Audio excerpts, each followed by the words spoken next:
እንደዚህ እንደምትፈሯት እኮ እናቅ ነበረ። ትናንትና እንግዲህ ቀጥ ብለሽ ነገ ወንድምሽን እዘሽ መጪ ነይ ባላይን እዘሽልኝ ነይ ባለቻት መሰረት እንግዲህ ቡዜ ዛሬ የትናንትና የሩትዬ ዛቻ ፈርታ ሄርሜላንም አብርሃምን መጣ ለሩቲ አስረክባለች ማለት ነው።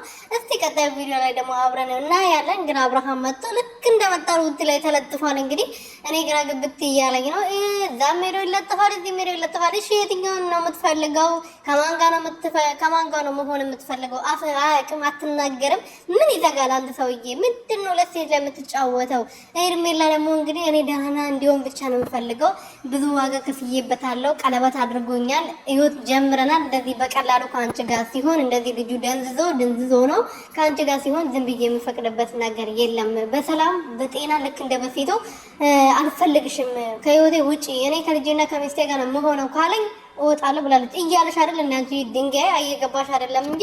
ሰላም ቤተሰቦቼ እንዴት ናችሁልኝ? እኔ በጣም ደህና ነኝ፣ እግዚአብሔር ይመስገን። በያላችሁበት ሰላማችሁ ብዝት ትርፍርፍ ይበልልኝ።